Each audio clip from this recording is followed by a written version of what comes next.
Welcome back to the deep dive. We are really glad you are here today because, to be honest, we need to have a conversation about the vibe. Mm.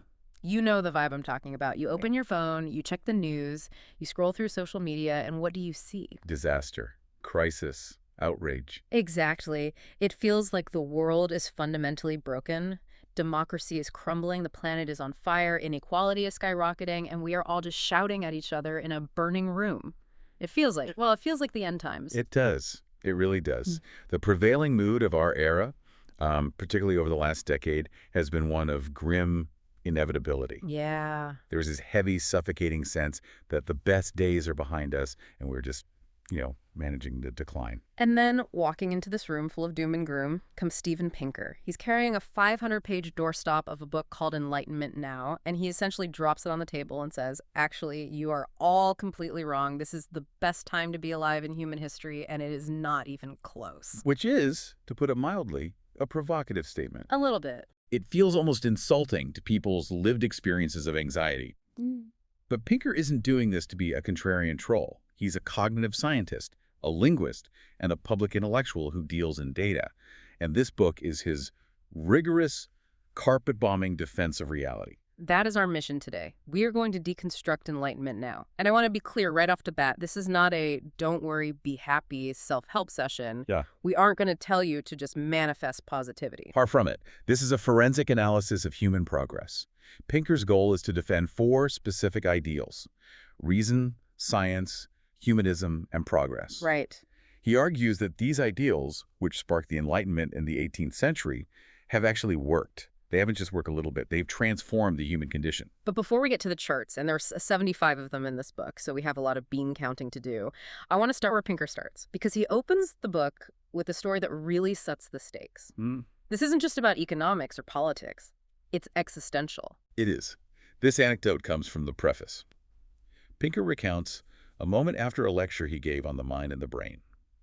He's standing there, fielding questions, and a student in the audience raises her hand.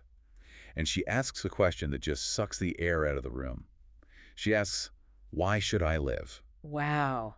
That is heavy. Extremely heavy. And Pinker notes that she wasn't being suicidal. She wasn't weeping. Just a genuine question. It was a genuine intellectual question. She was looking at the world through the lens of modern science, a universe of atoms and void, governed by cold physical laws, without a divinely ordained purpose or a parent in the sky. And she was asking, in that context, what is the point? Why bother? That is the ultimate question, isn't it? If we are just biological machines in an indifferent universe, why get out of bed? Why struggle? Exactly. And I think Pinker's response to her basically serves as the thesis statement for this entire deep dive. How did he answer? He tells her that in the very act of asking the question, she is seeking reasons for her convictions. She is demonstrating a commitment to reason. And he lists the reasons to live, to flourish, to refine your faculty of reason, to seek explanations of the natural world, to appreciate beauty, and to love and help others. To flourish. That's the key word. It is. He links meaning not to some supernatural decree, but to the potential for human flourishing, the ability to make life better. But here is the challenge, and this is the elephant in the room that we need to address before we look at a single statistic. Okay. If the goal is flourishing, and if Pinker claims we are flourishing more than ever, why does it feel like we are failing? Context is crucial here. Pinker wrote this book right around 2016 and 2017. Think back to that mood. You had the Brexit vote. You had the 2016 U.S. election. Oh, yeah. The political rhetoric from both the far left and the far right was obsessed with a narrative of decline. Right. I remember Donald Trump's inaugural address. He talked about American carnage. American carnage. He described mothers and children trapped in poverty, rusted out factories scattered like tombstones. It was a very dark picture. He was blue. And simultaneously, on the left, you had narratives about late-stage capitalism, dystopian inequality, and the feeling that the system was rigged and collapsing. It was a rare moment of bipartisan agreement. Everything sucks. Precisely. Pinker calls this progressivophobia. We seem to be allergic to admitting things are getting better. So the enthusiastic guide challenge for us today is to reconcile that feeling with the data. Why does it look like a dystopia when the numbers say it's a utopia? To understand that, Pinker says we have to do some homework. We do. We can't just look at the good news, we have to understand the mechanism behind it. He argues that to understand the human condition, you need to grasp three heavy concepts from science. This is part one, the theoretical framework, or as I like to call it, the physics of life. The three concepts are entropy, evolution, and information. Okay, let's unpack these one by one. Let's start with entropy. This is the second law of thermodynamics. Now, usually when people hear thermodynamics, their eyes glaze over and they have flashbacks to high school physics. But Pinker says this is the most important concept for understanding human history. Why? Because it defines the playing field. The second law states that in an isolated system, things tend to move toward disorder. Energy disperses, structures degrade. Or, as the writer Chinua Achebe put it, things fall apart. But it's not just a poetic metaphor about things breaking. It's statistical, right? Exactly. Pinker loves the sandcastle analogy. It's perfect. Oh, I love this one. Imagine you spend hours building a beautiful, intricate sandcastle on the beach. Towers, moats, the works. If you walk away and come back the next day, what does it look like? It's gone. It's a smooth lump of sand. Right. Now, why? Did the wind and the waves conspire against the castle? Did the crabs hate your architecture? No, obviously not. No. It disappears because there are infinitely more ways for sand grains to be arranged as a messy pile than there are for them to be arranged as a castle. Right. Disorder is simply the statistical probability. Order is the anomaly. This is a massive shift in perspective because usually when we look at society, we ask questions like, why is there poverty? Or why is there disease? We treat those things as failures. Correct. We look at poverty and think, who caused this? Who is to blame? But Pinker argues that is the wrong starting point. If entropy is the law of the universe, then poverty, disease, hunger, and chaos are the default settings. That is nature taking its course. So the question isn't, why is there poverty? No, the one that should fill us with awe is, how is their wealth? How is their health? How is their peace? That flips the script completely. If you assume everything should be perfect, every problem looks like a conspiracy or a scandal. But if you assume entropy is the baseline, then every bit of order, every meal on the table, every building that stands up is a miracle. Exactly. It stops us from looking for villains behind every misfortune. Sometimes things go wrong simply because there are more ways for them to go wrong than to go right. The car rusts, the roof leaks, the body ages. That's just entropy winning. So entropy is the villain in this story. It's the constant headwind dragging us toward chaos. It is. Which brings us to the second concept, evolution. Because if entropy is the problem, evolution is what gave us the equipment to fight back. But Pinker argues that this equipment, our brains, is a bit of a double-edged sword when it comes to understanding the modern world. He does. He describes humans as occupying the cognitive niche. We evolved to use information and social cooperation to capture energy and create order. That's our superpower. Right. A wolf fights entropy by hunting with its teeth. We fight it by inventing agriculture, building shelters, and synthesizing antibiotics. We outsmart entropy. We try to. However, and this is a big however, our brains evolved in a specific environment, the Pleistocene era. We lived in small nomadic tribes. We faced constant physical danger from predators and other tribes. Resources were scarce and zero-sum. If I found a berry bush and you ate the berries, I starved. Exactly. My loss was your gain. So we are wired for a world that doesn't really exist for most of us anymore. So this is the mismatch theory. Correct. Our intuition is tuned for tribal warfare, immediate scarcity, and linear thinking. It is not tuned for understanding global trade networks, exponential curves, or slow, multi-decade trends. So when we try to process the modern world with a Stone Age brain, we get glitches. We get massive cognitive biases. For example, we are intuitively tribal. We are intuitively pessimistic because, in the Stone Age, being paranoid kept you alive. Right. Being an optimist got you eaten by a lion. So we were running outdated software in a high-tech world. Which leads to the third concept, information. If entropy is the problem and evolution gave us the hardware with some bugs, information is the weapon. Information is the reduction of entropy. It's the recipe, the blueprint, the DNA sequence. When we gather data, when we share knowledge, we are organizing matter and energy to our benefit. We are creating local pockets of order. And this connects back to the title of the book. Yes. This is the true definition of the Enlightenment. Dare to understand. It's the belief that by applying knowledge to the universe, we can push back the chaos. We don't have to accept disease or poverty as God's will. We can solve them with information. Okay, so that's the theory.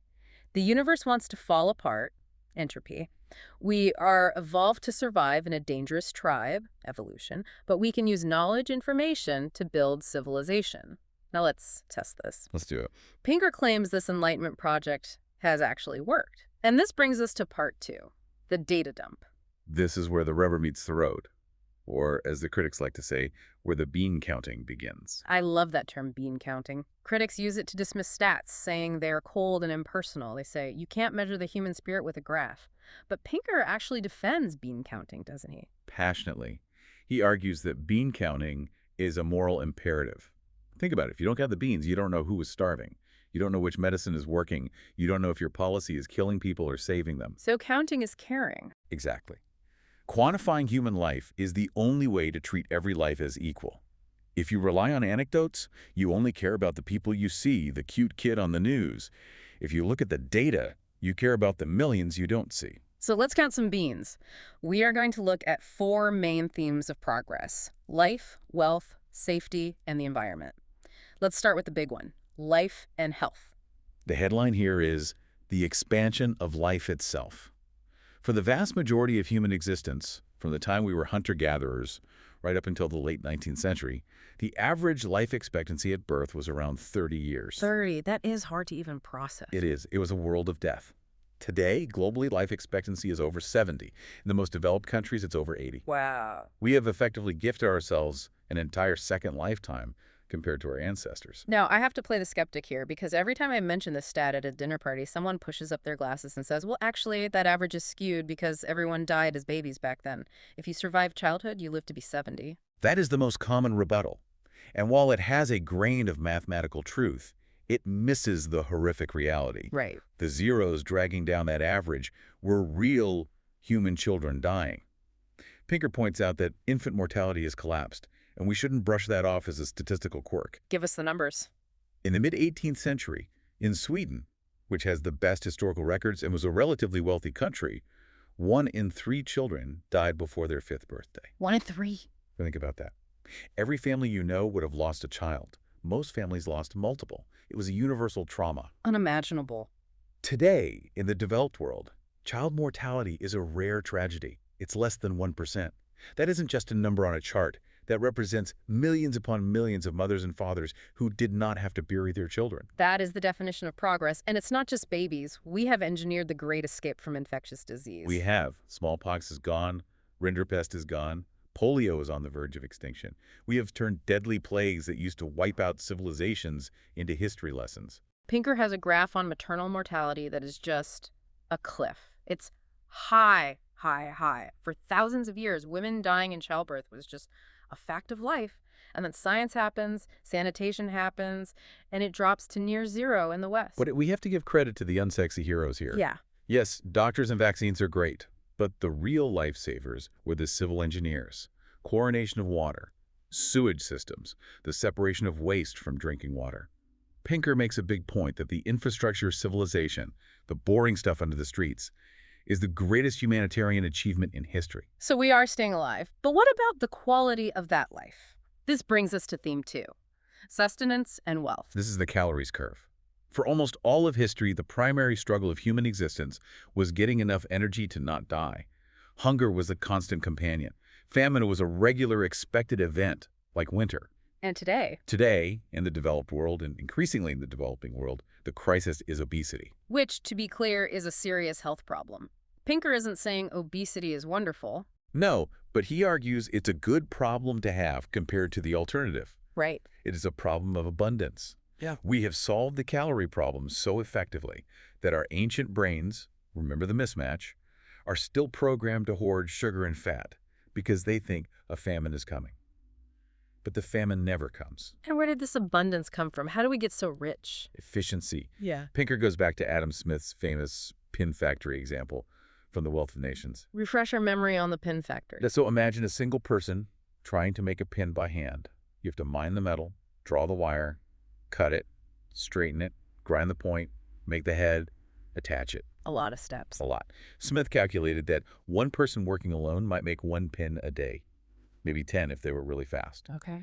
But if you specialize, one person draws a wire, one cuts it, one sharpens the head, You can make thousands of pins a day with the same number of people.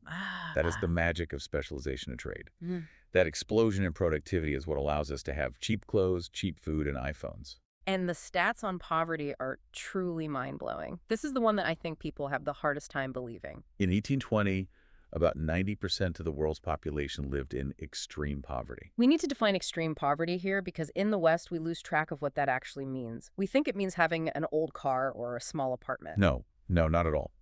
Extreme poverty, by the World Bank definition, is subsistence. It means you do not have money to buy food. You have to grow it or find it. It means no shoes, no health care, no education, no electricity. It means you are one bad harvest away from starvation. And that was 90% of humanity. 90% of humanity lived like that. It was the human condition. Even today. Today, that number is less than 10%. From 90% to under 10%. It is arguably the greatest achievement in human history. We have liberated billions of people from the grinding struggle for survival. And yet, if you turned on the news tonight, would anyone mention it? No, not a chance. Because it happens slowly, day by day. 137,000 people escaped extreme poverty yesterday is never the headline. But that has been the reality, on average, every single day for the last 25 years. Pinker also talks about the critique of nostalgia. We have this romantic idea of the past, the simple life, the artisan making his own shoes, the connection to the land. We see it in movies. Right, the organic, artisanal fantasy. But Pinker reminds us that in those good old days, a typical family spent 80% of their income just on food, clothes, and shelter. 80%. You worked from dawn to dusk just to stay warm and fed. Today, in the U.S., those necessities take up less than a third of income. The rest is disposable. And let's not forget the technology of the home. He references Hans Rosling, the great data scientist, regarding the washing machine. The magic washing machine. Rosling argued it was the greatest invention of the Industrial Revolution. Greater than the steam engine. For human liberation, yes. Why? Because it liberated time. Specifically, it liberated women. The sheer drudgery of washing clothes by hand heating the water, scrubbing, wringing, hanging, took hours and hours every week. It was back-breaking labor. And uncompensated labor. Exactly. The machine gave that time back. Time for reading, for work, for education, for leisure. That is wealth. Wealth isn't just gold bars, it's the freedom to do something other than scrub sheets.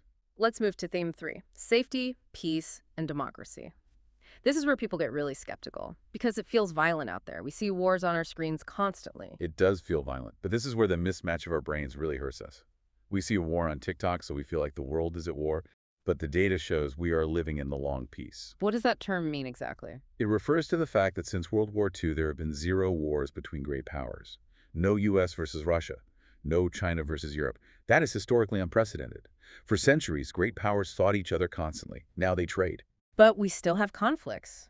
Civil wars, insurgencies. Look at the Middle East. Look at Ukraine. We do. And Pinker doesn't deny the tragedy of those conflicts. But statistically, the death tolls are a fraction of what they used to be. During World War II, the world lost massive percentages of its population. Today's conflicts, while horrific, are localized. And what about crime? I feel like every Nextdoor app is just people screaming about crime rates. Homicide rates in Europe have fallen by a factor of 10, 20, even 50 since the Middle Ages. 50. If you walked around London in the 1300s, your chance of being murdered was exponentially higher than it is today. Even in the U.S., which is an outlier with higher crime, we are nowhere near the violence of the 1970s or 80s or early 90s. We've forgotten how dangerous American cities used to be. We have short memories. And look at accidents. Pinker notes that despite there being millions more cars on the road, pedestrian deaths and car crash deaths have plummeted thanks to safety regulations, seatbelts, and better engineering. We are physically safer than our ancestors could have ever dreamed. Yet we feel less safe. We'll get to the psychology of that in a minute. But first, we have to tackle the big one. The one where even the optimists usually hesitate. Theme 4, the environment. This is the toughest sell for most people. We know the climate is warming. We know species are dying. Pinker doesn't deny that. He isn't a climate denier. But he introduces a concept called eco-modernism. Which is basically the idea that technology, not simpler living, will save the planet. Correct. There is a view on the environmental left that says the solution to climate change is degrowth. We need to consume less, travel less, go back to a simpler time. Pinker argues that is a fantasy. Because people in developing nations aren't going to agree to stay poor. Exactly. People in India and China want electricity, they want fridges, they want air conditioning. They aren't going to volunteer to live in poverty to save the climate, so we need a way to provide that energy without destroying the planet. So what is the alternative to degrowth? He introduces the Kuznets curve. It's an inverted U-shaped graph. The theory is that as a poor country begins to industrialize, pollution goes up. You burn dirty coal, you cut down forests for fuel to cook. That's the rising part of the curve. The environment gets trashed. That's the Industrial Revolution, London in the fog. Exactly. But then a turning point is reached. When a society gets wealthy enough, it starts to care about clean air and water, it can afford better technology, it installs scrubbers on smokestacks, it passes the Clean Air Act, and pollution starts to go down. So the curve goes up, peaks, and comes down. Yes. The United States, for example, produces more stuff today than it did in 1970, but with significantly less air pollution. We have decoupled growth from pollution in many areas. Just the argument is that we don't need to stop growth to save the planet. We need to grow through the dirty phase to get to the clean phase. Yes, and central to Pinker's argument here is decarbonization. We are slowly stripping the carbon out of our energy. We went from wood, high carbon, to coal, to oil, to gas, lower carbon. And now, Pinker argues, we must go to nuclear. He is very pro-nuclear, isn't he? He is adamant about it. He argues that the fear of nuclear power is scientifically illiterate. He compares the death tolls. Okay. If you count every death from Chernobyl and Fukushima, it is a rounding error compared to the number of people killed every single day by particulate matter from burning coal. Coal kills silently. Right. Coal causes asthma, lung cancer, heart disease. But because it doesn't happen as a spectacular explosion, we accept it. Pinker sees nuclear as the only scalable, zero-carbon baseload power source we have. He thinks shutting down nuclear plants in the name of the environment is madness. He also mentions dematerialization, which I find fascinating, the idea that we are reaching peak stuff. It's the iPhone effect.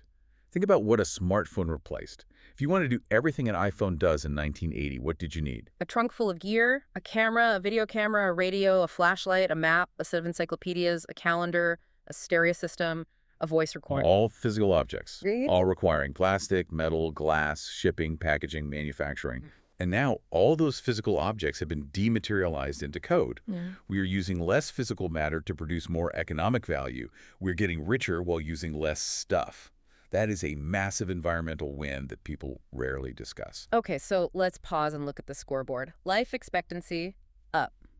Extreme poverty, down. Violence, down. Democracy, up.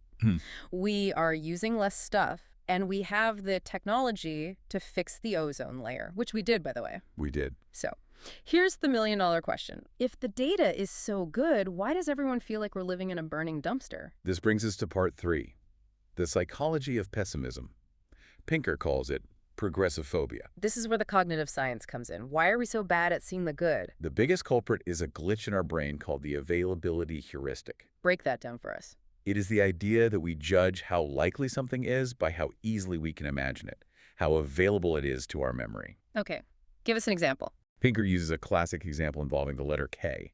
If I ask you, are there more words in English that start with the letter K, or more words that have K as the third letter, what would you say? My gut says start with K, kite, king, kangaroo, kitchen. They pop right into my head. Everyone says that. Yeah. But actually, there are 3 times as many words with K as the third letter. Ask, bake, cake, take, like, bike. So why do I think there are more K starters? Because your brain files words by the first letter. It's a filing system. You can easily search for K words. You can't search for third letter words. So because the K starters are more available, you assume they're more common. And we do the same thing with disasters. Exactly.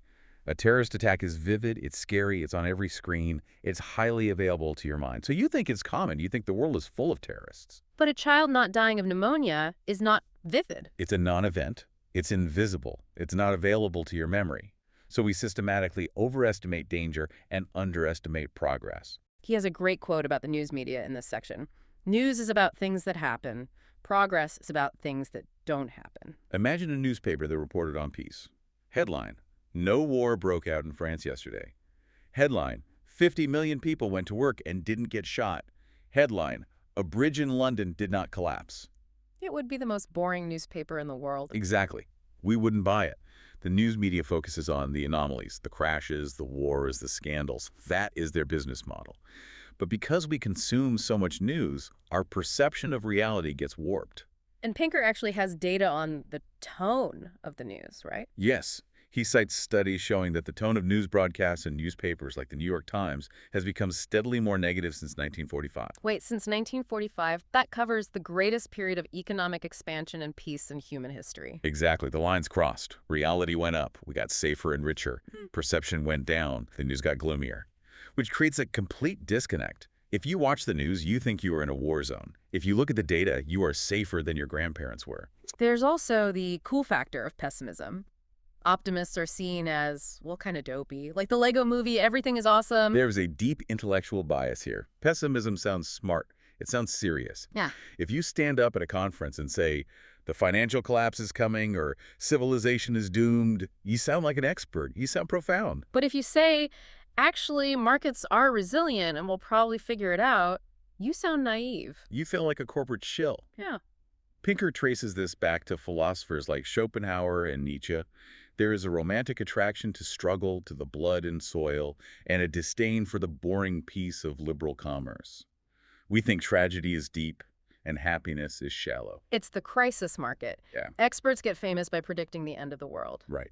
Think of Paul Ehrlich. He wrote The Population Bomb in the 1960s. He predicted that by the 1970s, hundreds of millions of people would starve to death because of overpopulation. That didn't happen. The Green Revolution happened. We grew more food.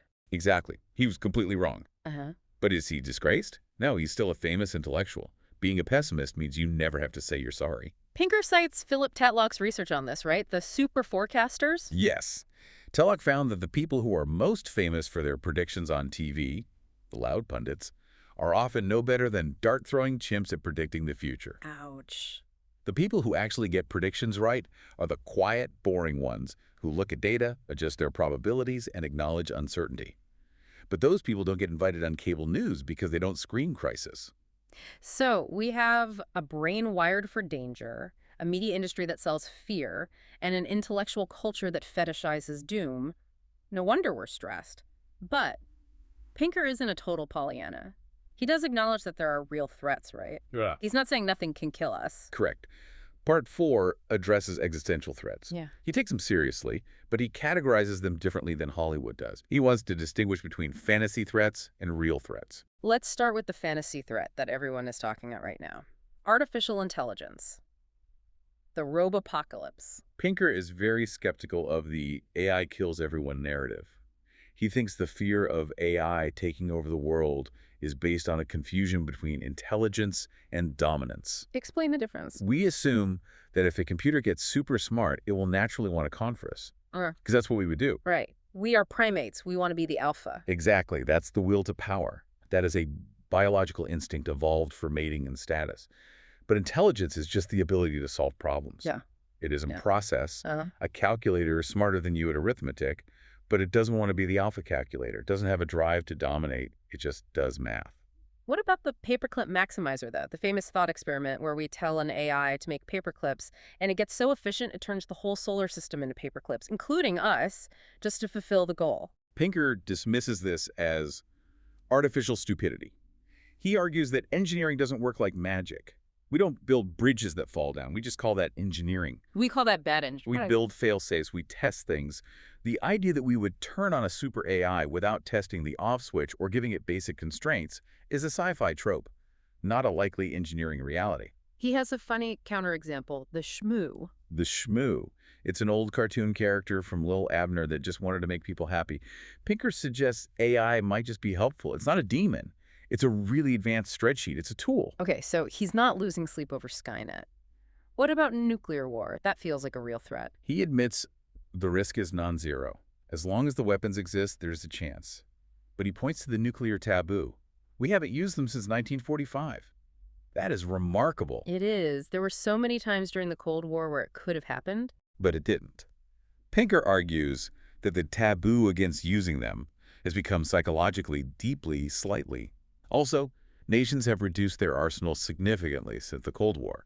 He supports the Global Zero movement, the idea eventually eliminating them entirely. But he thinks the best way to prevent nuclear war is to spread democracy and trade. Why trade? Because of gentle commerce. It's the positive-sum game. If we are trading partners, I have a vested interest in you staying alive and wealthy so you can buy my stuff. If we are enemies, I gain by your destruction. Interconnected economies make war expensive and stupid. And finally, climate change. This is the one he seems to take the most seriously. Yes, he admits it is a massive challenge, but he reframes it. It is not an apocalypse to be mourned, it is a problem to be solved. He refuses to panic. He refuses to despair. Yeah. Panic implies running around screaming. He wants focused problem solving, carbon tax, nuclear power, R&D into battery storage and carbon capture. And as we mentioned, he even discusses geoengineering as a backup. That's the break glass in case of emergency option. Right. If the planet starts cooking, we might need to spray aerosols in the stratosphere to reflect sunlight. It's risky, but Pinker argues we need to research it now, just in case. The point is, he treats climate change as an engineering challenge rather than a moral judgment on humanity. We don't need to repent for our sins of consumption. We need to invent clean energy. So we've done the theory, the data, the psychology, and the threats. Now we get to the core defense. Part 5. Reason, science, and humanism. This is the philosophical wrapping paper. It is. Pinker argues that reason is non-negotiable. You literally cannot argue against reason because the moment you try to argue, you are using reason. It's a trap. I think reason is bad because, aha, you used it because, that's reasoning. Exactly. It's the rules of the game. You can't escape it. And he attacks the politicization of science from both sides.